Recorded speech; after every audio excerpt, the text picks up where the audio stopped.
We are living in a computer-programmed reality, and the only clue we have to it is when some variable is changed and some alteration in our reality occurs.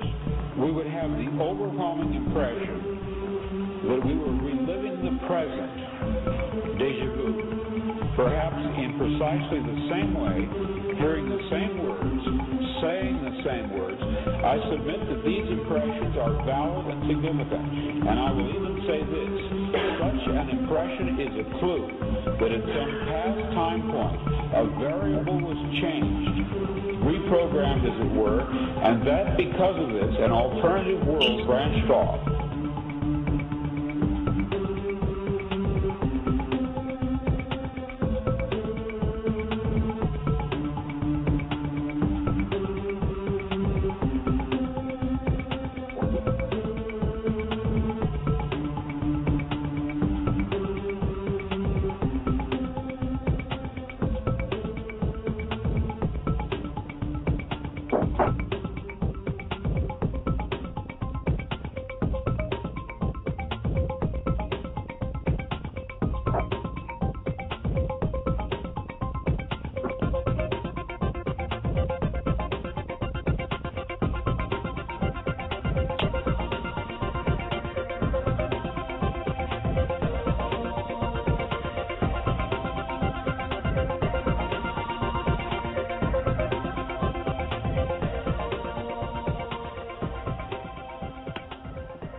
Good morning and welcome to the Monday edition of Free Association Radio. This is Robert Phoenix. You're listening to the Monday Mashup. It is the 8th of April, 2013. And how's everybody?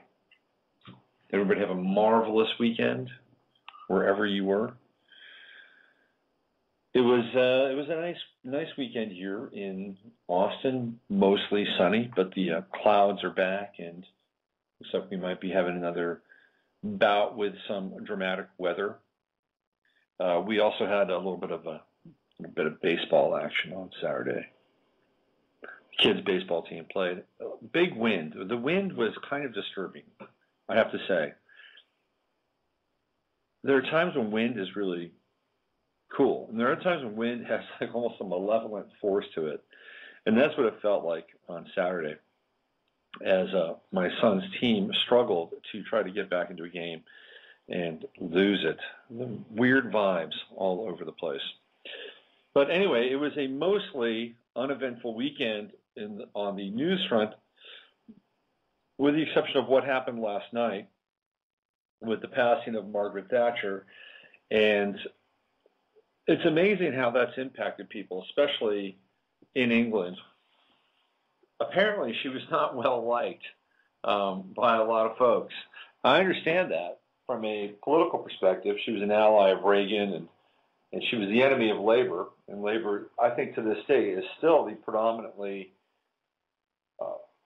most powerful party in England, although my English listeners might be able to correct me when it comes to political affiliation and alliance. You know what? I got to open the chat room. I forgot all about the chat room. Let me do that. I'm sure there are people waiting to get in there. I'm sorry, my energy today. My energy's low. I have low energy. I had low energy on Monday of last week too. I'm not sure why. So I was going to step over here and complete my online live coffee experience. My second cup of coffee. This is after my third line of methamphetamine. I'm still not fully plugged in. So here we go. Of course, I'm kidding about the methamphetamine part. But you're listening to somebody going about their business almost as an audio verite exercise in real-time radio. Okay, we're back. I have my second cup of coffee. This is instant coffee. I didn't have to do anything with it. You just pour the coffee in the little granules inside the cup, add the hot water, and voila. It is a miracle of science, instant coffee. I don't often drink it, but it comes in handy in moments like this. All right, so let's get back into Margaret Thatcher a little bit. Not a very well-liked politician. And I believe it was Friday night, tuned into a documentary about Britpop. And it's interesting to see the rise of these bans in Britain as it relates to the end of the Thatcher era and the beginning of the supposedly much more open Tony Blair era. And you have bands like Oasis and Blur and Radiohead and, a lot of Pulp. These bands became very popular in the wake of the whole Thatcher regime.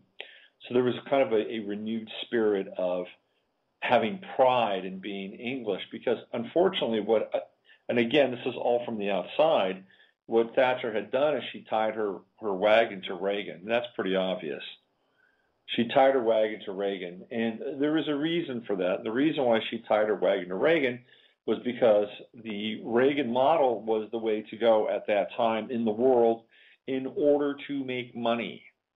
Okay, if you look at what happened with the English during the Heath regime, labor was very dominant, and there were lots of strikes all the time. Strikes. And there wasn't a lot getting done in the country. And there were a lot of, crises with fuel and garbage and public services, national health. I mean, that came later, but yeah, this was a big deal during the Heath regime. And then Thatcher came in, and she decided to open up the markets. She decided to bring more of an American ideal in terms of investment in private industry into England, and hence the corporatization versus the socialization of England had begun. And that didn't sit well with people, because they were not really all that thrilled about McDonald's and all these multinational corporations coming into England. And there was a sense that the English had lost their identity during Thatcher's regime, because she was so deeply tied to Reagan and Reaganomics and the American hegemony, the 20th century hegemony, which reaches its peak in the Reagan era, by the way. But if you look at, and this is what I was trying to understand today, I mean, there's so much distaste for Thatcher. It would almost be like if George Herbert Walker Bush died, which, by the way, is not out of the question. The guy's pretty sick. Even if he's the real guy anyway, he might be replacement clone number 34. Who knows? But there are people that are happy that Thatcher is gone. It's sort of like the burden of their past is relieved by her passing. But I was thinking about this, and I noticed that Margaret Thatcher came into office on the 11th of February in 1975. So she comes in, her first day in office is based on the number 11. For Thatcher, it's actually 2/11, right? 2/11/75. So of course we have echoes of all those 11 symbols and the meaning of 11. We've gone down this path quite often. 11 is the number of inspiration and revelation. There's also the number of the Twin Towers. If you look at the Twin Towers, there are two. They represent 11. 9/11, the building's 11. 11 is also Boaz and Jachin. These are the two pillars of Freemasonry, which go all the way back to Atlantis. And they have within them the scripture and the instructions with essentially how to contact disembodied deities and a whole other series of quote-unquote spiritual bylaws and instructions. It's a manual. What was inside Boaz and Jachin were, it was the knowledge of Atlantis that was saved and put together in these two giant tubes.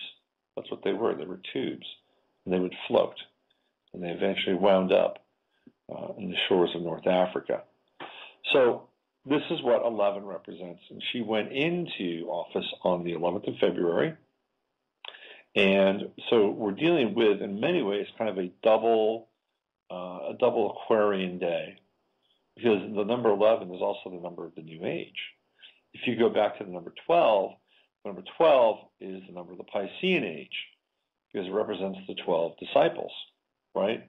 The number 11 represents the Aquarian age because it's, there's one less disciple in that mix. And so you go from 12 to 11. 12 plus 1 is 13, so you get the 12 disciples plus Jesus. So theoretically, it could still be 12, but we're just dealing with the disciples. So now we have the Aquarian age determined as the number 11 because it's also the 11th sign, right? So 11 and then 11 and then 11. So what Thatcher is doing in some ways is she is actually presiding over, in England's own way, the beginning of the Aquarian age in England.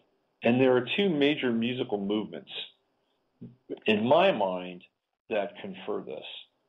And and before people dismiss Margaret Thatcher as being the devil in high heels and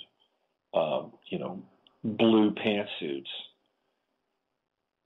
the Sex Pistols released their first record in 1977.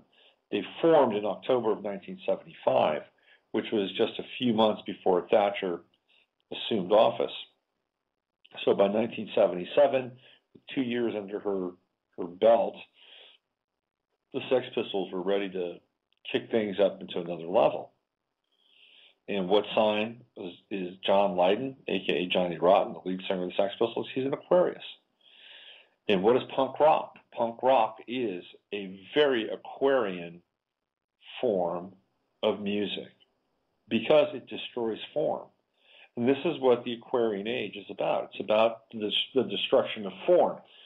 In a purely religious sense or an Orthodox sense, it's the destruction of form as it relates to the Orthodox religions of the world. But it's also the destruction of form on many different levels and many different disciplines and quote-unquote genres out of chaos, order, and chaos is the destruction of form. Creative destruction. This is a term used over and over again by Illuminists and Luciferians. One and all, creative destruction. You must have the forces of chaos at your disposal so that you can summon the powers of transformation. Without chaos, there is no energy. Without energy, there is no change. So this is all part of the Aquarian formula. On one level, there's another version of this, which is different. One that's often not explored. It's a for lack of a better term, a much more organic, individual realization or gnosis about how the world works. It's really more, and I think this is where punk rock kind of gets it right. It's more along the lines of anarchy, and not anarchy in the sense that the world is in ruins and chaos and it's every man for themselves. It's more along the lines of every person takes responsibility for themselves. And if every person lives, and this to me is truly the Aquarian ideal, if every person themselves takes responsibility and takes accountability for their life, for their life force, for their livelihood, for who they are, for what they're here to do on this earth, then guess what happens? Then you're living your path. Then you're living your own design, your own expression, which is in the highest order, which would be in conjunction with your soul. To me, this is the Aquarian ideal. Each person lives it out. It is not organized per se. It is not these massive groups that come together and force social change at the end of a bayonet. That's like the Bolshevik Revolution. That's Uranus and Aquarius. That's so 1917, right? No, this is a different model. And this is the model that really I ascribe to, and that ultimately, organically, it all comes together. You do your thing, I do my thing, right? And then when we decide to do it together, we do it together. And maybe there's 5 of us decide to do it together, or 15 of us, or the 22 people in the chat room right now that are doing it together. So we have here in the seeds of the Thatcher administration the beginnings of that with punk rock and this whole DIY attitude, do it yourself. And the punk rock attitude, which was exemplified by the Sex Pistols, was also very humorous. It took the piss out of things. It was fun. It deflated the icons of the day, whether they were extremely fat, rich musicians who were dinosaurs by that time, or public figures like the Queen, when the Sex Pistols sang "God Save the Queen." It was riotous, it was anarchic, it was ingenious. All that, by the way, was the brainchild of one Malcolm McLaren. I don't know what Malcolm McLaren's sign is. I think he might be an Aquarius. Anyway, so we have punk rock coming out of the Thatcher era. And out of punk rock comes a whole fashion industry. And it's ironic that Vivienne Westwood, who is the fashion designer of the Sex Pistols and the Savile Row and King's Night, and all that whole area, King's Road in England, in London, she is the fashion designer for the punk rock scene. And then guess what happens? Fast forward, and she's designing the dress for Kate Middleton at her wedding. So we're talking about the corporatization of punk rock on some level too. But it all starts in Thatcher. And everything which starts out as an impulse, which starts out as a reaction to a particular movement, ultimately becomes absorbed on some level. I was having an early morning text chat with Charles Frith yesterday, and we're talking about the show with Jay Widener on Friday, and we got into the Weathermen, and Charles was like, "Hey, I think the Weathermen had it right." I'm like, "Really? Well, that's interesting. I have a different view about the Weathermen than Charles does, but I understand where he's coming from. I understand that the Weathermen saw that the game in the United States at that time was rigged, and it was if you had any kind of social conscience and you saw what was going on with Vietnam and you saw what was going on with the disparity in the classes, you would probably have some kind of reaction like the Weathermen did. I don't agree with the Weathermen's tactics at all. I don't believe innocent people should die. Okay, that's a headline for me. But where are we now? Bill Ayers is hanging out in the White House.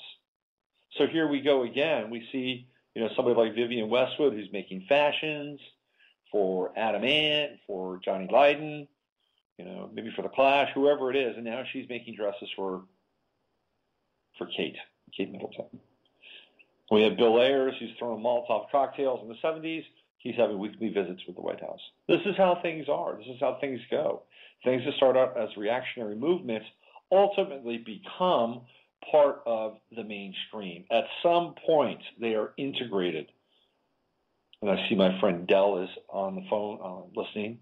And I think he would agree with me on some level, because what we're talking about here is the absorption of dissipative structures. And this is when something occurs, and it's either rejected wholly by the system, like a virus, and you puke it out, or it is absorbed, and it becomes part of the system, but in a different kind of way. Which will lead me to the second topic of today's talk, or today's mashup, and it's based on an LA Times article that I read yesterday. It's a disturbing article, but if you keep in mind that the ideas of the reactionary, or the ideas that seem reactionary, at some point they become integrated, I actually believe that there's some hope for this article and this piece, because everything has flipped. Everything has flipped. When Bill Ayers and Bernadine Dorn and Mark Rudd and all those guys, the players of the Weather Underground, were doing their thing and rebelling against the United States, the establishment at that time was very right-wing, very white, very conservative. There was an influx of really large Jewish money and Jewish banking at the same time as well. So you had two very powerful groups coming together and holding sway over America. Military-industrial complex was a big player at that time, the war in Vietnam. There was a huge ramp up at escalation in arms, all that stuff. Okay, so that was happening. And that was the locus of power in the 1960s and the 1970s. So the Weather Underground, they were the reactionary movement towards that. They were the outsiders. They were branded as terrorists. But again, fast forward, and what do we have now? We've got Bill Ayers writing Barack Obama's first book and paying visits to the White House. and probably influencing policy to a large extent right now in the Obama administration. Well, you fast forward now, and I'm going to read you an article from the LA Times which identifies what a domestic terrorist is today. And they define the domestic terrorist as a quote-unquote sovereign, as a sovereign citizen. So these are all people that have issues with how the government is run. And there's a good chance that if you listen to this show, or you're listening right now, you might actually fall into that bucket. So the script has been flipped. It's the people that were in power, theoretically, to some extent, during the Nixon administration, and who they represent now, or at least the type of ideology that supported those people that were in office and were in power. It's those people now who are considered the threat. And it's the people who were the threat in the 1970s who are now influencing public policy and public opinion.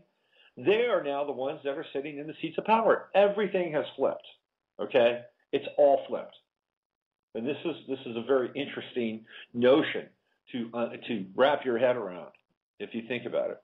What's encouraging, though, is if that same process occurs over time, then the people that are now being considered, quote unquote, domestic terrorists or domestic terror threats, at some point in the future, we or they will be adopted and brought back into the system, and then we'll change the system again. Now, this may take 15 to 20 years, but I guarantee you, based on what I'm seeing, it will happen. Because you cannot have groups of people like this without ultimately them impacting the dominant paradigm. William Ern Thompson has this great concept, the futurist. He talks about cultural enzymes. And he talked about how one of the big cultural enzymes, or the fallout from the rise of communism in China and the storming of Tibet by the Chinese, was that Buddhism then spread to the rest of the world. So you had this religion of compassion and wisdom and enlightenment infiltrating and spreading all around the globe thanks to the Chinese. Now, you may say, well, maybe that's not a good thing, and the Chinese want everybody else to be compassionate while they stomp on Tibet, but that's a whole other story aside. You see, whenever we have something that interacts with its opposite, things change. Things change. And Thatcher, to a large extent, represents this. We see this with punk rock, the whole DIY movement, indie music. The whole independent music scene is nowhere without the Sex Pistols. And it's nowhere without punk rock. And that really doesn't take place unless Margaret Thatcher is there.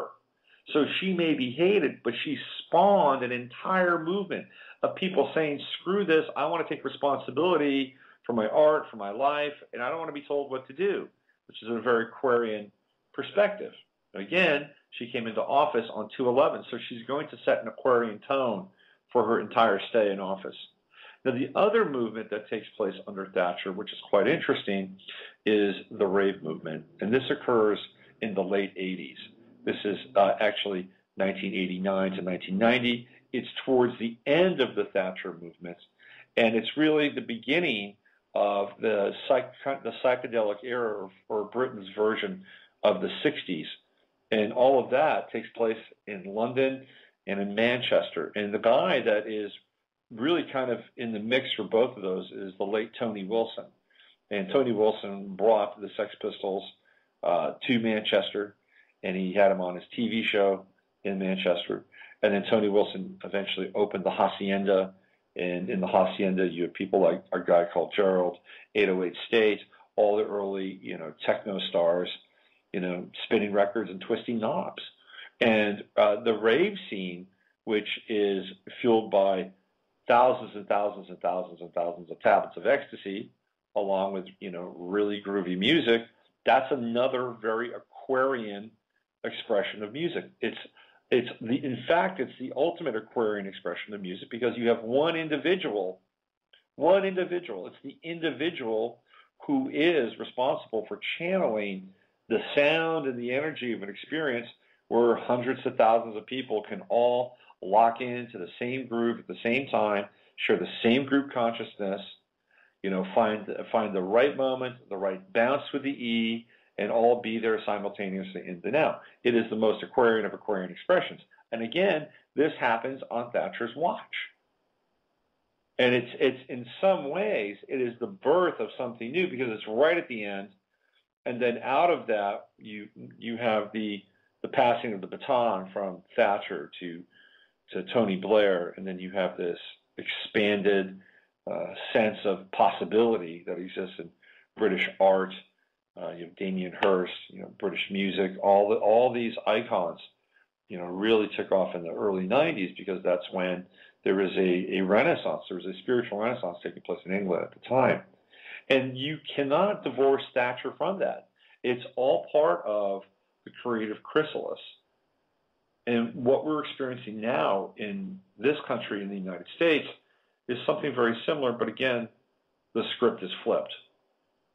So what I'm going to do is I'm going to play a piece of music, and when I come back, I'm going to read you this piece from the LA Times. It's a really important piece, and if you have any interest in how reality is framed, how players within reality are framed, how the language is contextualized and couched so that all of a sudden the public opinion of a particular group begins to take shape and take shape in a negative way, you're going to want to listen to this. It's a very important article, and I'm not reading it to you so that you can become afraid or it can stir up anxiety or, you're going to want to run down to, the local gun seller and try to get the last guns before the background checks come in. I'm going to share this with you because it's important to know, just from a psychological and mass consciousness level. Okay, so that's going to be in just a couple of minutes. What do I want to play? Let me play. Let me just go back to Michael Lee Hill. I love this Michael Lee Hill track. This is testing 1 2 3. Michael Lee Hill on guitar. Let me see if I can just find it. Where'd he go? See here. Is he here? No. Oh, it said testing. Testing 1 2 3. There it is. So this is Michael Lee Hill. I'm going to be back in 3 minutes and 6 seconds. And I'm going to read you this piece from the LA Times. You're going to want to listen to it, and it's going to blow your mind. Michael Lee Hill, testing 1 2 3.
And that was Eric Clapton's,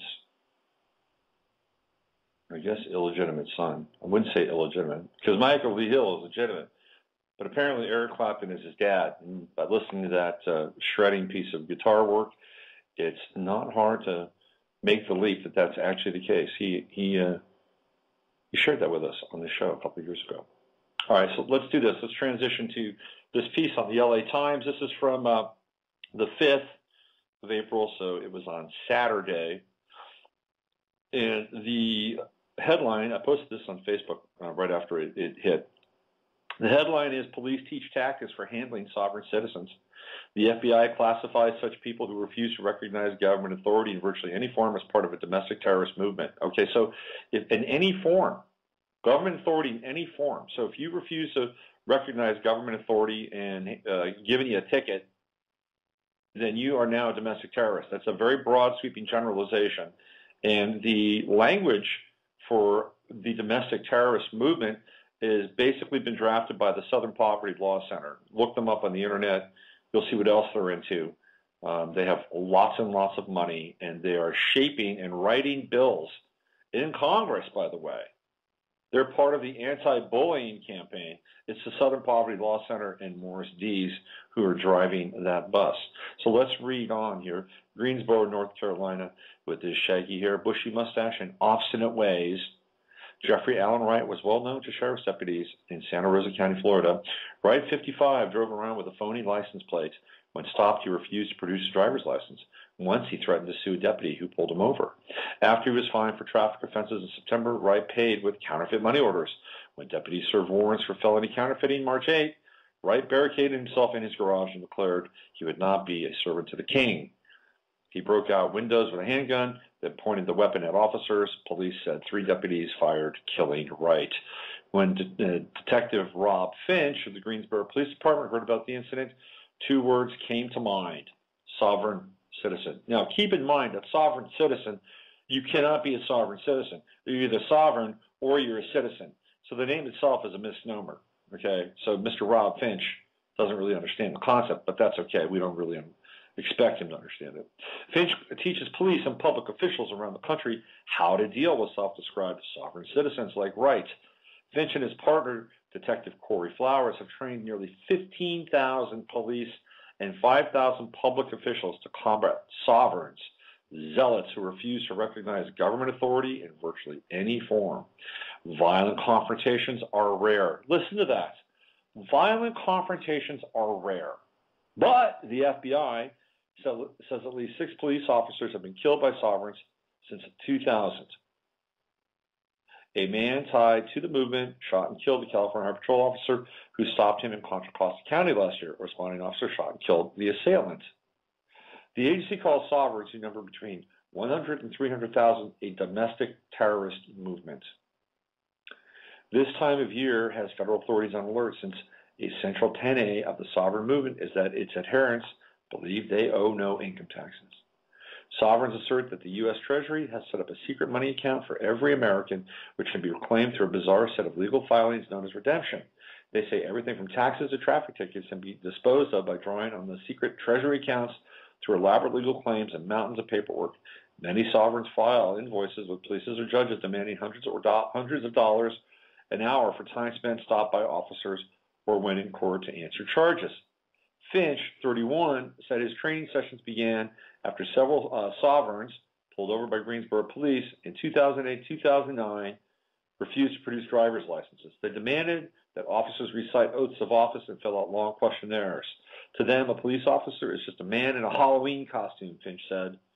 Other police departments began requesting their 8-hour seminars. Finch and Flowers now trained agents of the FBI, the DEA, ATF, and Homeland Security, as well as district attorneys, clerks of court, judges, and registrars nationwide. Finch says they are the only officers in the country who offer such street-level training. They teach police to recognize sovereigns by their convoluted legal jargon and mouthy defiance. So I guess if you have a problem and you decide that you want to speak, share that you have a problem, it's now considered mouthy defiance. Sovereign citizens are more likely not to obey their commands and more likely to commit violence during a traffic stop, Finch said. Finch and Flowers often cite the 2010 deaths of two police officers in West Memphis, Arkansas, who were shot by father and son sovereign team during a traffic stop for a bogus license plate. One officer had become distracted by a thick sheet of papers thrust at him by one of the sovereigns. Finch said he instructs officers to ignore paperwork other than license and registration. Your antennae should immediately go up, he tells officers. They refuse to recognize your authority, and that creates a dangerous situation. As recently as August, two sheriff's deputies in LaPlace, Louisiana, were shot and killed in an ambush.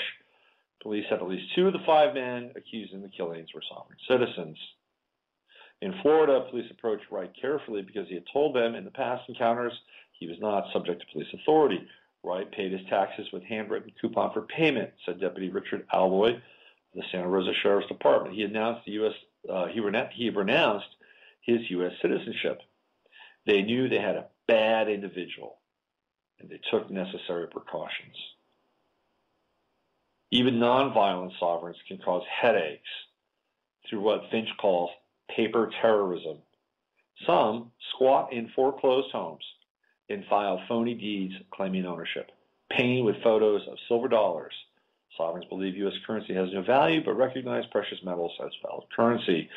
Many sovereigns, including the father-son team in the Arkansas shooting, hold seminars of their own in which they charge for lessons on redemption and tax avoidance. You pay them in cash for them to tell you money has no value, Finch said.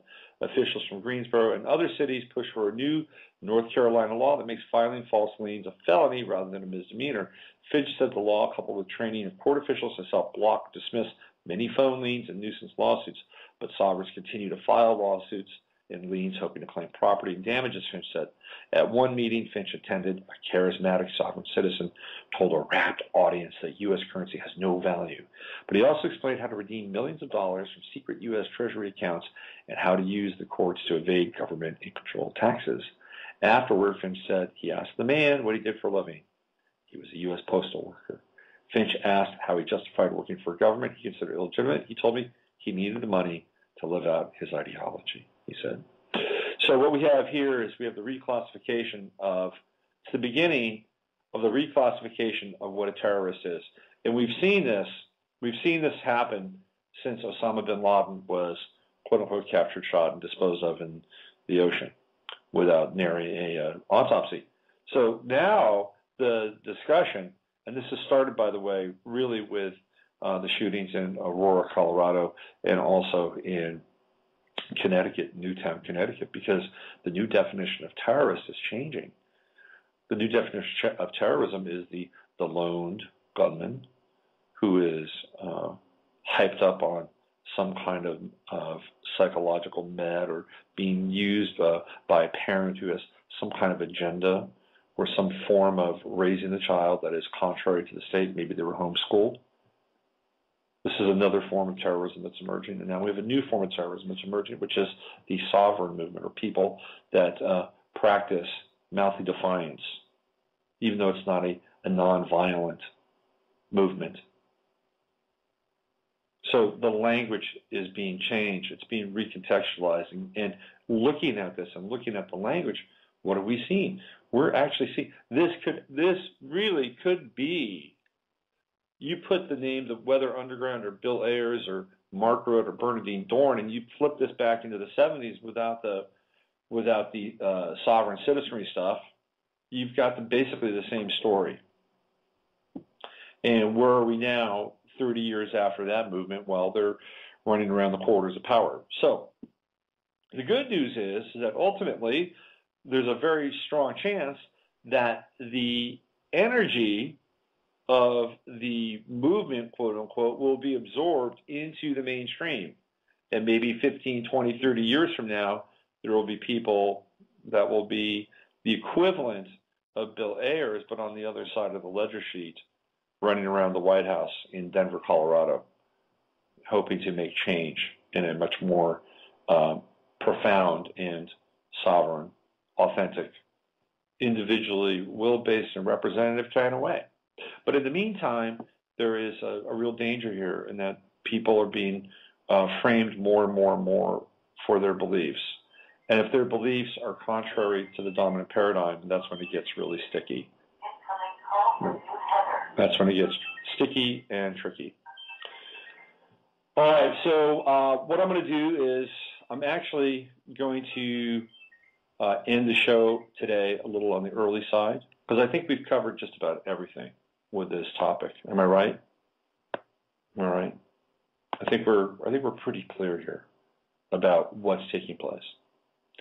And remember, when Margaret Thatcher came into office and began to institute the corporatist hegemony of the American military-industrial complex as it was being represented at that time by the Reaganites, there was a very strong underground movement that took place, and it went from punk rock to rave, and it created a really vibrant, artistic, and personal renaissance.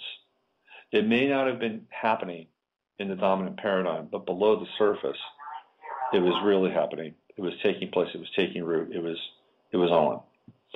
So keep that in mind, even though things may look bleak at times now, even though the administration may not represent your needs, it may not represent what you believe in terms of government or in terms of freedom or in terms of accountability or responsibility or personal rights. Just keep in mind that below the surface, something is happening. And as a result, there will be interesting movements. There will be art. There will be creativity. There will be models and forms and expressions of actualization that would not have occurred had this not taken place. And in 30 years, there's a very good chance that the script will be flipped. And that's just the way it is. So hang on to your hats and do your best to live your life in a fashion that does no harm, but at the same time allows you to stand fully and thoroughly rooted in who you are. That's the most important thing. All right, that's it. I will be back on Wednesday, and hopefully I'll have a guest on Wednesday. On Friday, I'm going to have film director Andi Timoner on the show. You don't want to miss this show. Andi is a force of nature. She directed two of the most important documentaries in the last 15 years. She directed Dig, which is the long-form documentary of her relationship with two bands, the Dandy Warhols and the Brian Jonestown Massacre. And she also directed We Live in Public, which is a fascinating account of a group of people who decided to live their lives online 24/7 and how that affected them and the people around them.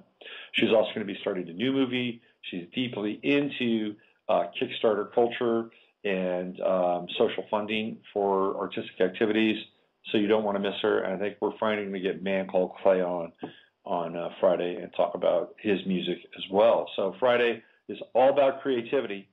Don't miss it, all right? This is Robert Phoenix. Use your head to discern what's real, your heart to sift what's possible. You've been listening to the Monday Mashup, and I'll see you all on Wednesday. Adios. We are living in a computer-programmed reality, and the only clue we have to it is when some variable is changed and some alteration in our reality occurs. We would have the overwhelming impression that we were reliving the present, déjà vu, perhaps in precisely the same way, hearing the same words, saying the same words. I submit that these impressions are valid and significant, and I will even say this: such an impression is a clue that at some past time point a variable was changed, reprogrammed as it were, and that because of this an alternative world branched off